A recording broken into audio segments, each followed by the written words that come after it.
Lately, my sister had taken up knitting with a home machine and was producing sweaters and socks for the poor by the truckload.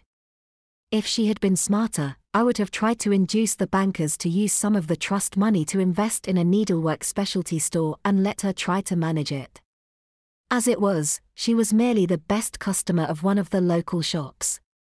They had taken her under their wing and continued her training in needlework until she was quite good.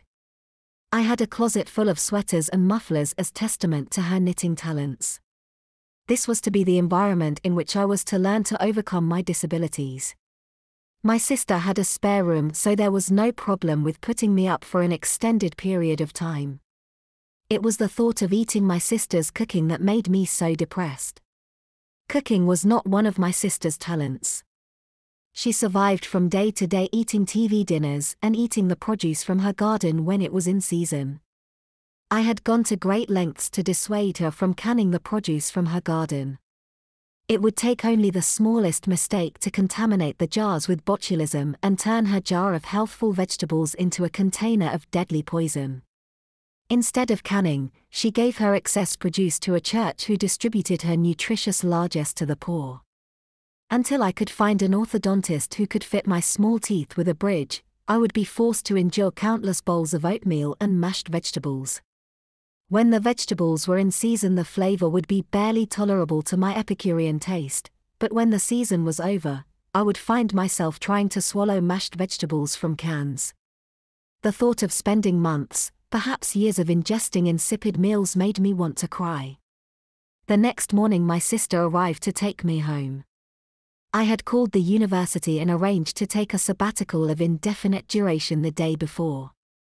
I had also called the bank which managed the trust for us and explained that I had been injured in an accident at the university.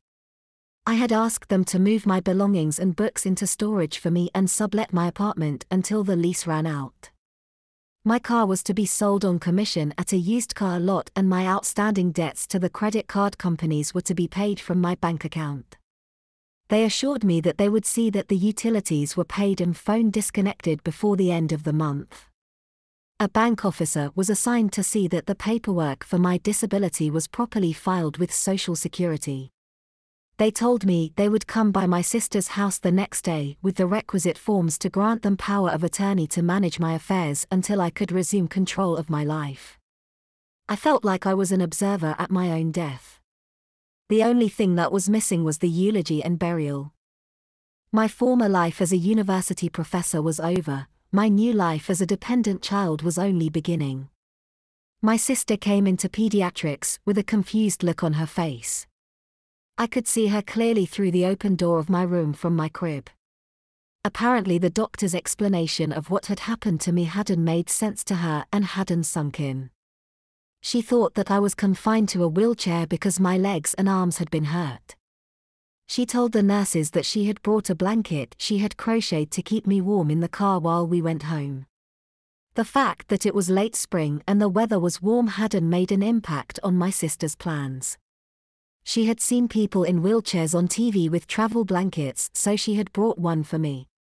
That was my sister, all heart and not the slightest crumb of common sense.